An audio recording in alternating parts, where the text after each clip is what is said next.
Good evening, ladies and gentlemen. I have the honour this evening to speak to you about Professor William Montgomery Watt, a remarkable figure in the field of Islamic studies, who spent almost all his long career in the University of Edinburgh. 50 years ago, on the 21st of October 1965, he gave his inaugural lecture entitled Islamic Studies in Scotland, Retrospect and Prospect. In his long lifetime, Professor Watt was probably the foremost Western non-Muslim interpreter of Islam, and he was a much revered name for many Muslims all over the world. He died aged 97, and the anniversary is tomorrow, on the 24th of October, 2006. Those of us who've worked or continue to work as scholars of Islamic and Middle Eastern studies here, right across the University of Edinburgh, and we are an increasing number, we've not forgotten his considerable achievements. My talk today will be in two parts. Firstly, I will try to give you some insights into Professor Watt as a person and as a friend, and then I will discuss his scholarly career. In preparing this talk, I've drawn on his published writings and my recollections of him for over a period spanning more than 30 years. I've also been privileged to have access to an unpublished book of his, partly a kind of autobiography in inverted commas, called Towards the Religion of the Future, The Testament of a Search. Professor Watt gave me a copy of this in the late 1990s. Well, first of all, some biographical details. William Montgomery Watt was born in 1909 in a small village in Fife called Ceres. His father, who was the Church of Scotland minister there, died when William was only 14 months old, leaving his mother a widow and him an only child. They moved to Edinburgh, where there were other family members. In 1919, William went to George Watson's College. There, his headmaster persuaded him to study classics, on the grounds that when he applied for a university place, there would be more available scholarships in this subject for impecunious applicants. William reluctantly agreed. This is what he wrote. I thus became reconciled to the plan of studying Latin and Greek for the next 5 or 6 years, though I had no intention of devoting the rest of my life to this field. Already I was trying to work out ways of switching from classics to philosophy. So he studied for a 4-year classics degree at Edinburgh University, finishing it in 1929 in only 3 years. He then found enough financial support to go to Balliol College, Oxford, where he eagerly embarked on another undergraduate degree specializing in philosophy and ancient history, followed by a B.Lit on Immanuel Kant. By then, Professor Watt had had enough of Oxford. Writing with a rare and disarming frankness in his autobiography, he says that through the church he'd made some good English friends, but now, and I quote, I must be honest, he says, and state that on the whole I dislike the English. So he came back to Edinburgh in 1933 and began a PhD on what he describes vaguely as a topic in religion and science. A year later, he started doing some undergraduate teaching to help out the professor of moral philosophy. The year 1937 proved to be a major turning point for Professor Watt in a number of deeply significant ways. His mother died, and shortly thereafter he left the Church of Scotland and joined the Episcopalian Church, which, as he wrote later, gave him the spiritual nurture he needed to deal with his problems.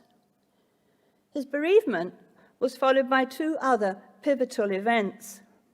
And he writes this quite frankly: "My PhD was rejected without a chance of revising it."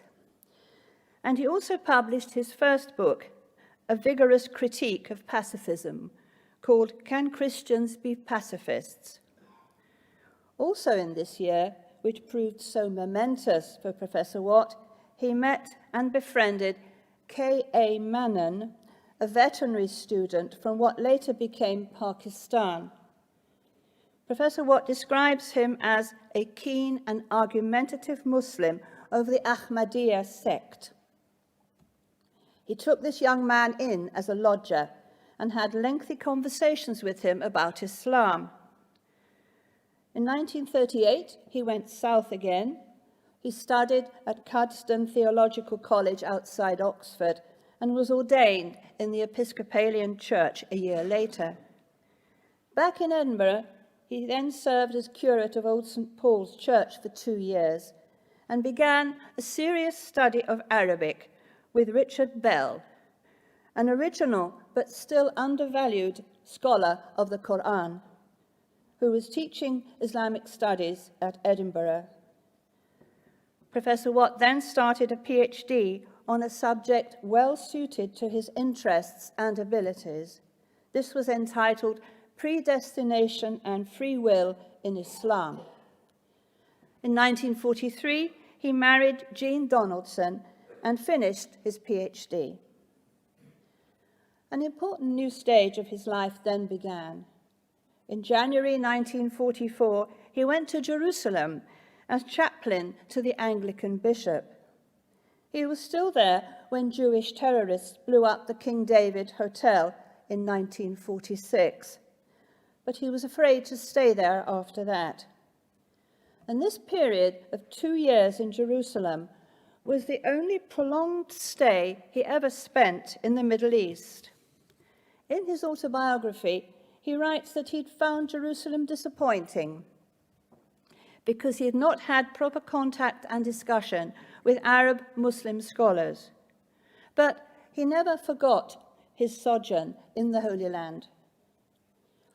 Soon after he returned to Scotland, on the retirement of his mentor Richard Bell, he was appointed lecturer in Arabic at the University of Edinburgh. That was in 1947, and here he was to spend nearly all his long and fruitful career.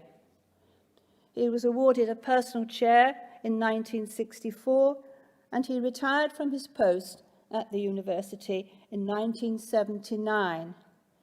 But he didn't stop there. Indeed, for the majority of the remaining 27 years of his life, he kept doing what he liked doing most, writing books and articles. Professor Watt was given a number of academic honours. He lectured briefly at the University of Toronto, the Collège de France, and Georgetown University. He was awarded an honorary doctorate by the University of Aberdeen. He received the prestigious American Giorgio Levi della Vida Medal, and he was an early recipient of the British Society for Middle Eastern Studies Award for services to the field. Well, the family is here, and I'm going to just give a few impressions of the family life of Professor Watt. He kept his family matters private, but it was always clear to the visitor that Jean was an ideal wife for him. She was warm, friendly, and sociable, and the mainstay of family stability for him and their 5 children, 1 son and 4 daughters, all of whom are here tonight. Professor Watt makes a rare reference to his family in the preface to one of his early books, The Truth in Religions, published in 1963. There he writes, "As for my wife and family, I can only speak with the highest praise of the good humour and resilience with which they endured my vagaries and eccentricities during the 6 months when this book was actually being written." Later, he says this in the first part of his unpublished autobiography. He says that the secure base in his home has been an important factor in all that he has achieved. The Watt family had a cosy house in Dalkeith, appropriately called the Nook, and every summer the family used to decamp to their second house, beautifully situated by the sea in Fife. What about outside the family? Professor Watt was a shy, withdrawn person, not easy to have a chat with. Indeed, he had no small talk at all. A conversation with him soon moved to weighty religious matters, and it stayed there. He was lofty and remote, even Olympian in manner. There was always a sense of distance, but his expression was always kindly and unthreatening, and I never found him to be malicious about anyone. One reference in his unpublished autobiography is revealing in this respect.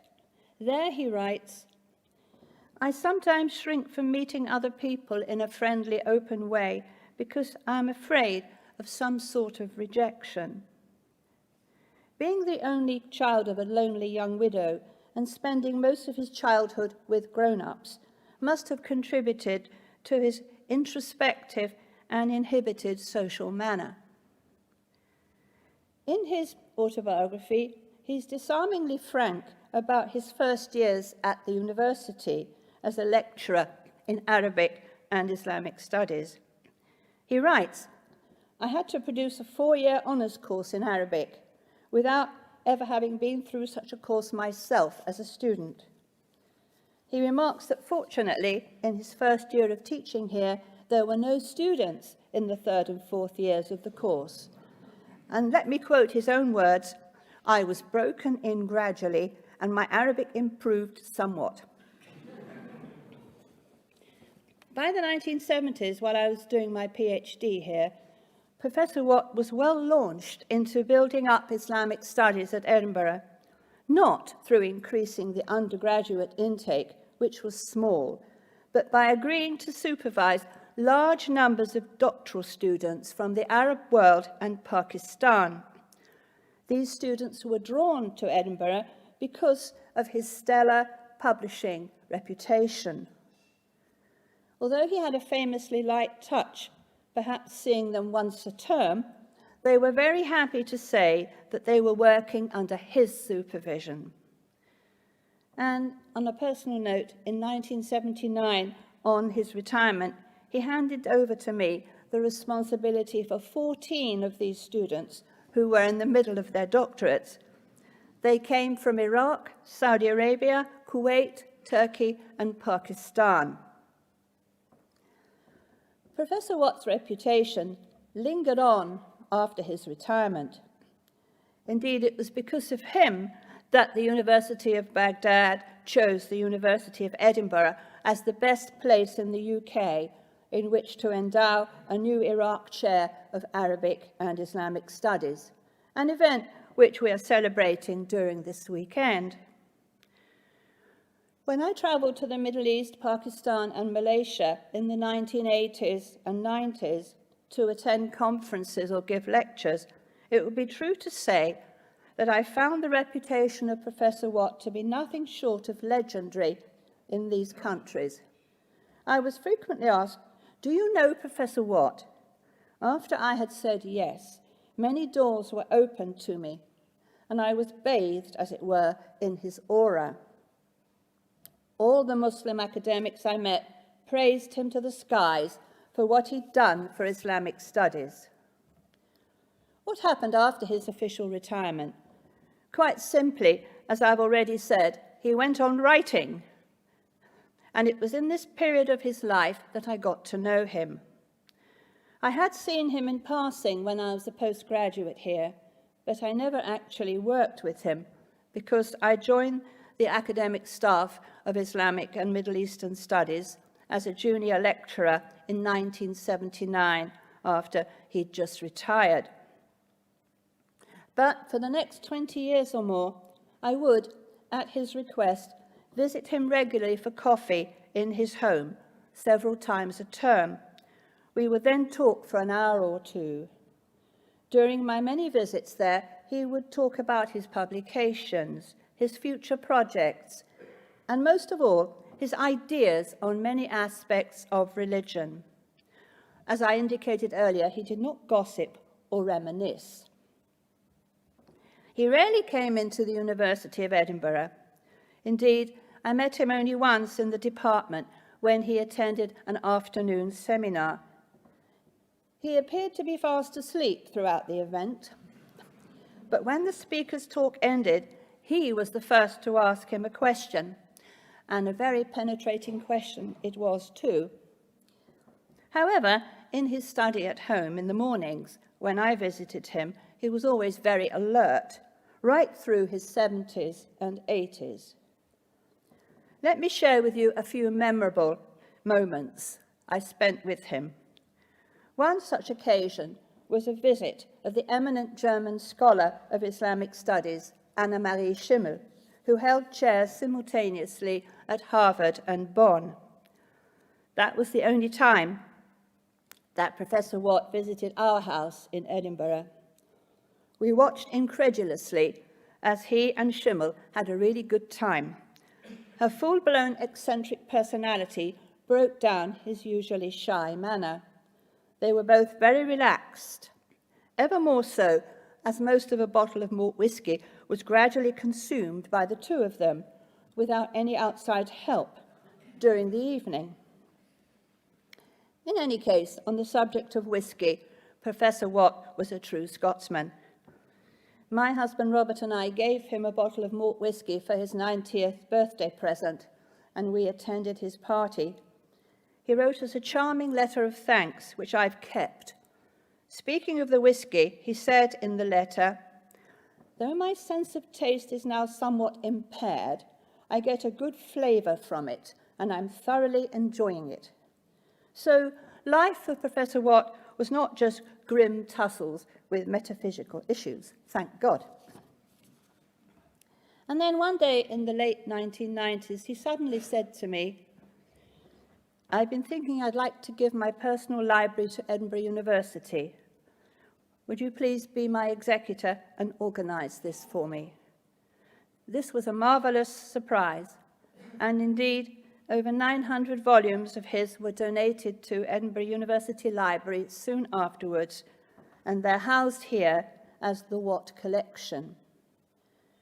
Well, let me turn now to my perceptions of him as a scholar. Over the last 40 years, and indeed until the present turmoil in the Middle East began, most scholars specializing in Arabic and Islam have been eager to visit Muslim-majority countries and to live there for extended periods.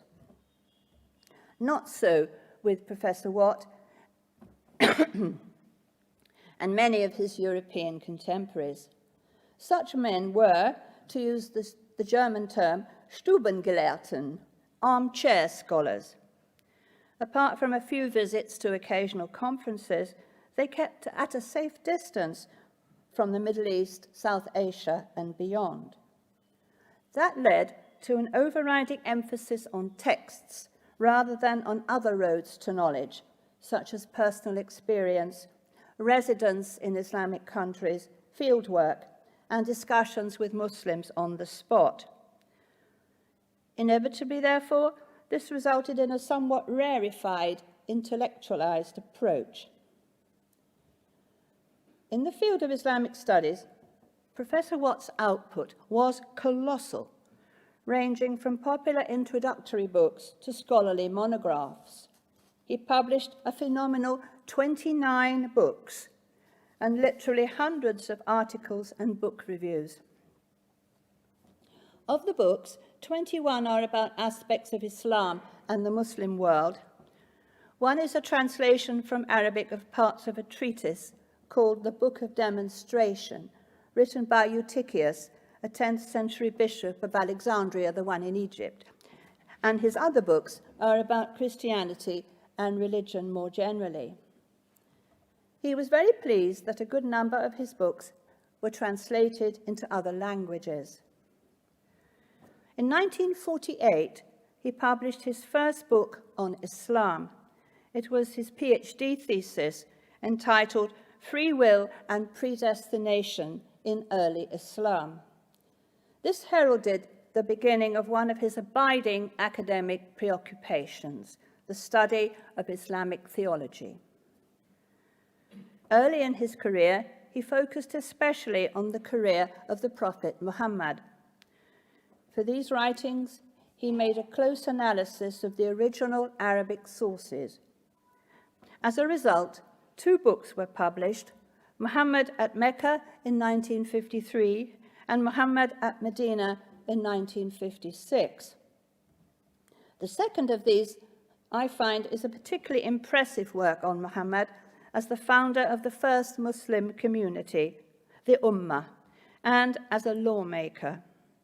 And in 1961, he wrote a third, shorter book, Muhammad, Prophet and Statesman.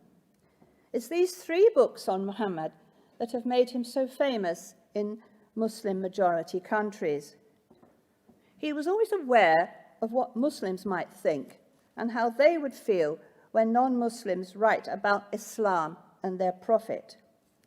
Of course, since Professor Watt's first publications on Muhammad, much new research has been published by later scholars, as we shall hear today.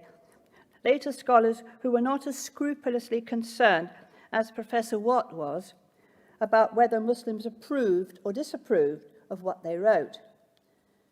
These later scholars have excavated the historical origins of Islam, also using non-Islamic sources, rather than accepting the salvation history of the new faith that developed in Muslim lands after the death of Muhammad.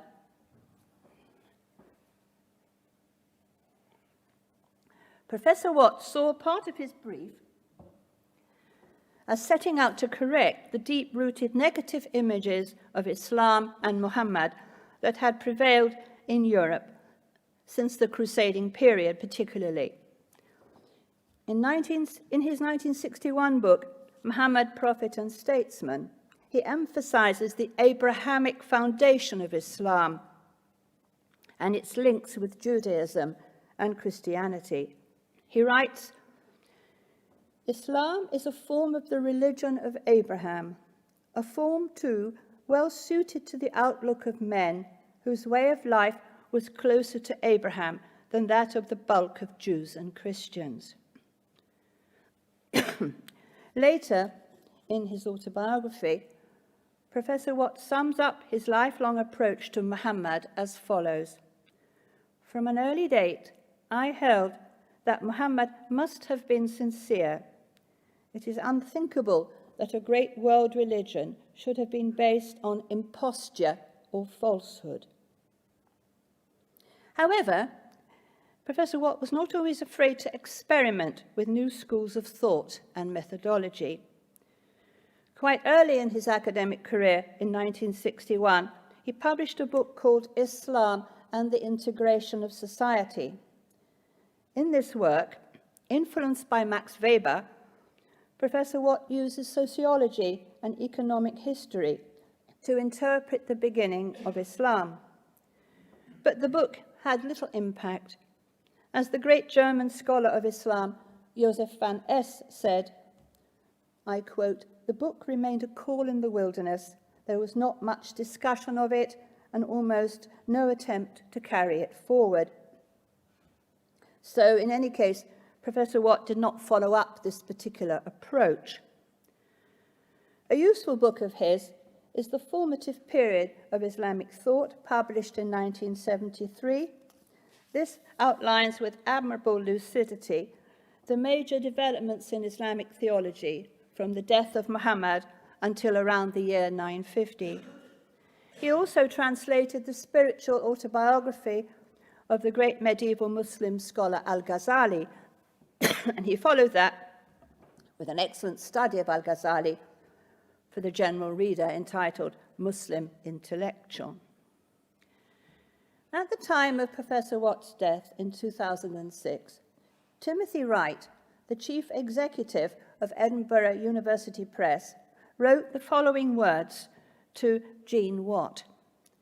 It goes without saying that Professor Watt was an enormously important figure in the history of the press, establishing, as he did in 1962, the Islamic Surveys series and spending 20 years as its editor. The series is still one of the most successful that the press has, and it laid the foundation for what is now widely regarded as one of the leading Islamic lists in the country. That's the end of the quote from Timothy Wright. Well, Professor Watt's achievements with the highly successful Edinburgh University Press Islamic Surveys series were twofold. Firstly, serving as commissioning editor from 1962 until 1980, he masterminded the setting up and continuing regular output of handbooks intended for students and the general reader.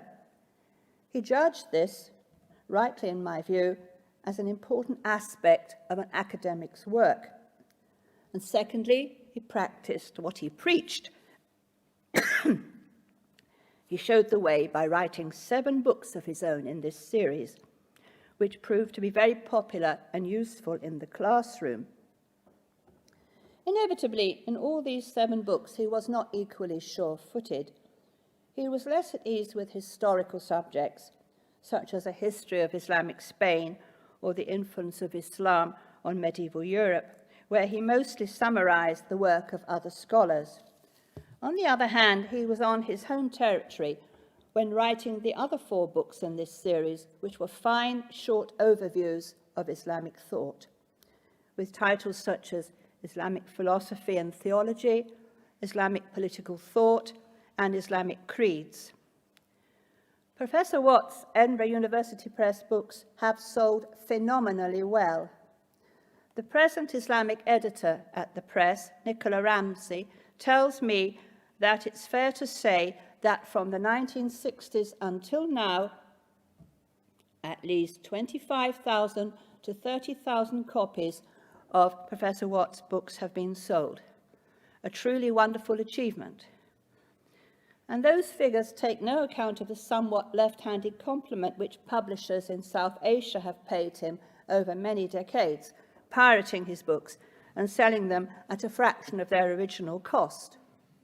And that area, I should remind you, is home to some 500 million Muslims. In similarly popular vein, but with other publishing houses, Professor Watt wrote short histories of Islam and a book entitled The Majesty That Was Islam, a cultural and social overview of the period 661 to 1100. Now, he also wrote books on non-Islamic subjects. From the very beginning of his career as an author, he published short books about his own faith, Christianity. 2 such works appeared in quick succession.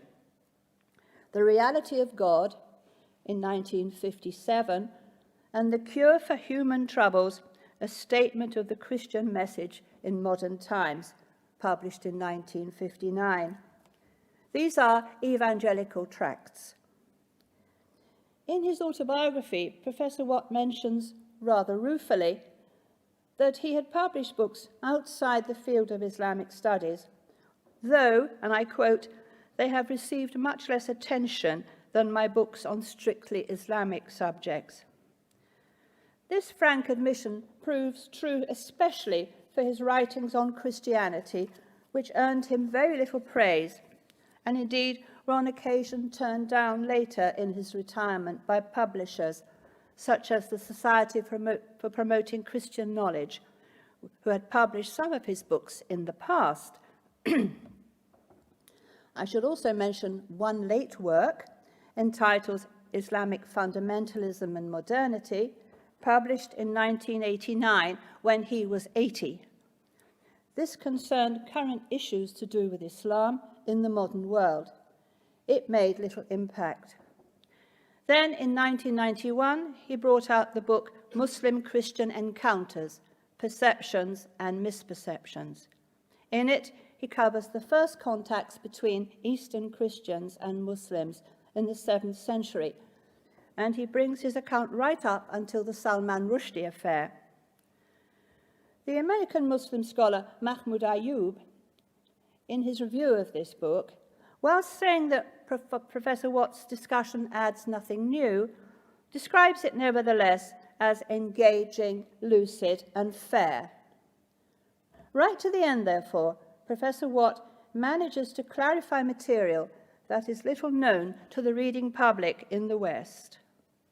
And as a final publication at the age of 84, he returns full circle to his early passion, philosophy, in a book entitled Religious Truth for Our Time.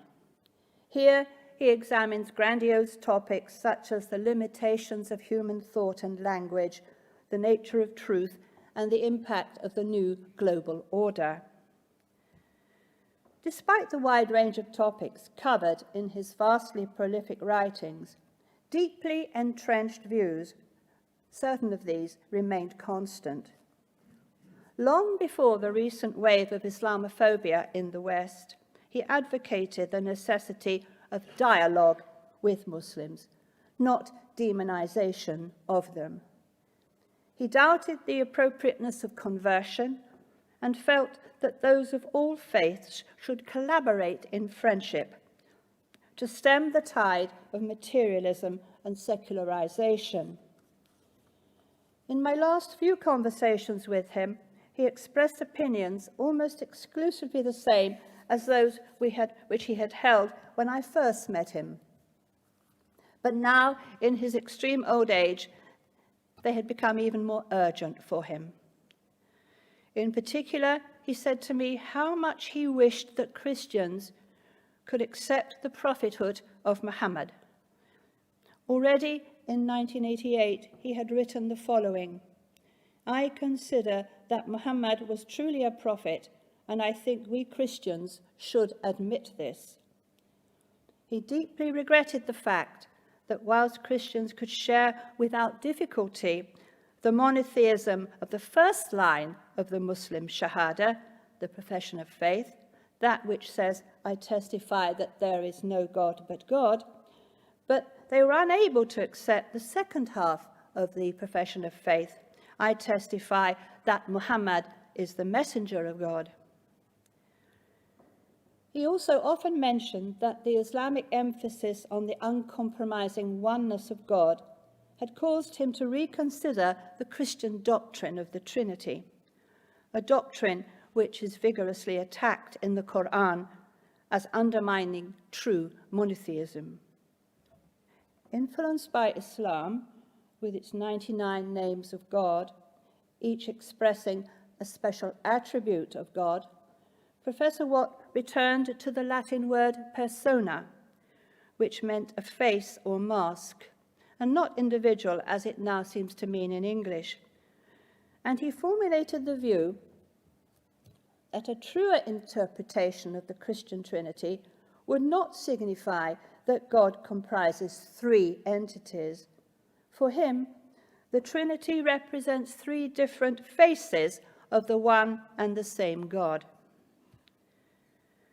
After his retirement in 1979, throughout the 1980s and 1990s, when many of us were struggling under the increasing pressure, particularly if we were non-publishing academics, and we were being forced to produce at least a modest body of research to justify our status as scholars, Professor Watt was writing at home in retirement, far away from such pressures. He was never afraid of hard work, and he worked as hard in retirement as he had while in post. The truth is that he was sold out to research and publication, and he made that his priority for the entire time that he worked as a scholar of Islam in Edinburgh, both when he was in post and also in his long retirement. Students, whether undergraduates or graduates, were of secondary interest in comparison. But the sheer number of Muslim postgraduates who came to Edinburgh to study with him year on year changed the very face of the department. Let me say just a few more words about Professor Watt's unpublished autobiography. And I say that with an inverted commas around the word autobiography. As I've already mentioned, in the 1990s, the late 1990s, he gave me a copy of this work, and he asked me to try to find a publisher for it. He'd apparently tried and failed to do so. I, too, had no success in finding a publisher for it.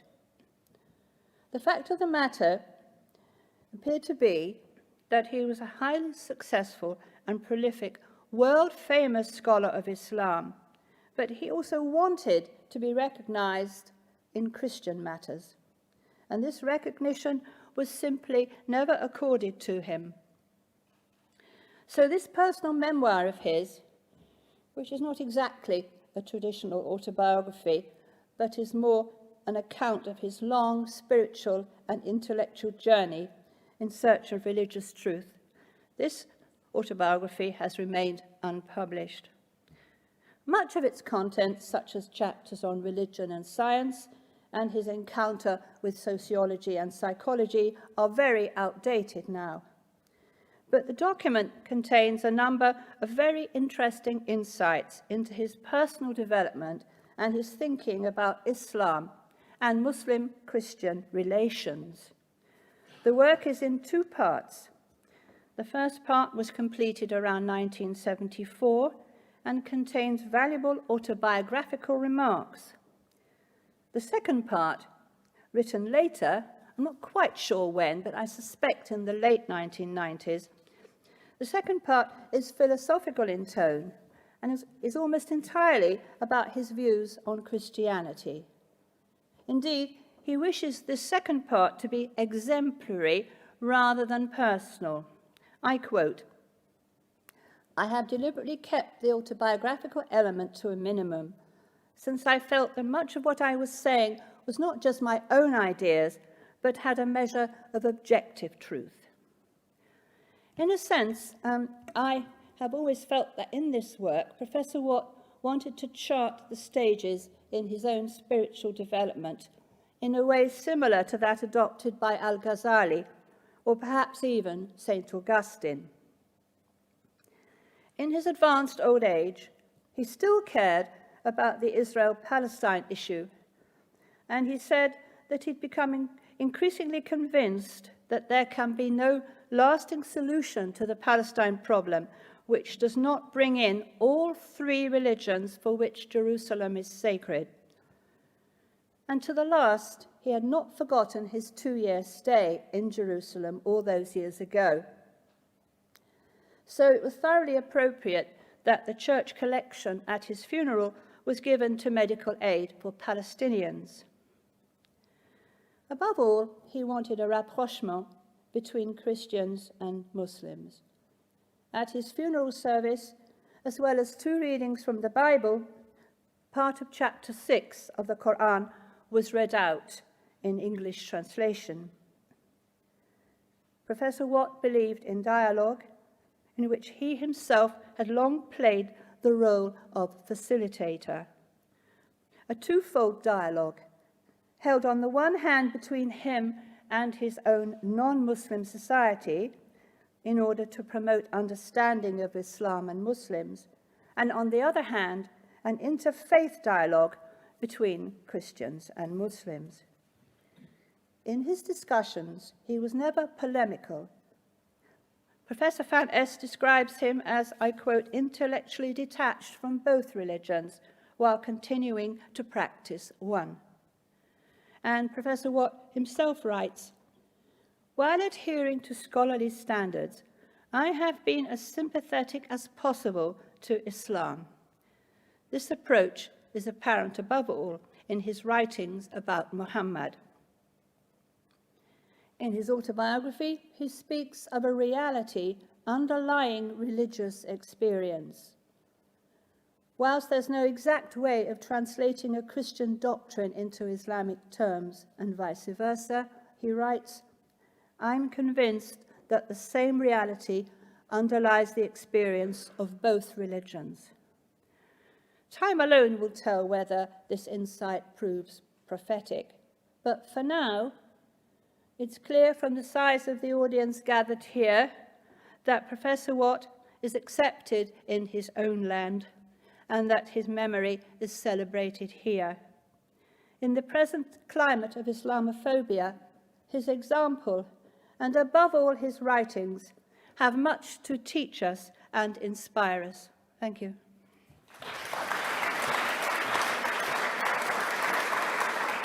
Thank you very much indeed, Carol, for that wonderful survey of both of the elements of your title, Professor Montgomery Watt, the man and the scholar.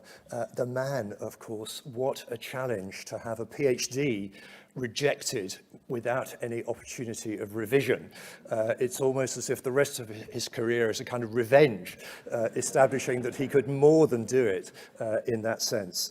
But also, of course, thanks, Carol, for that wonderful survey of his scholarship, not only the extent and volume of it, but also the range of it from the time of the Prophet Muhammad through to very contemporary issues as well. So thank you very much again for that.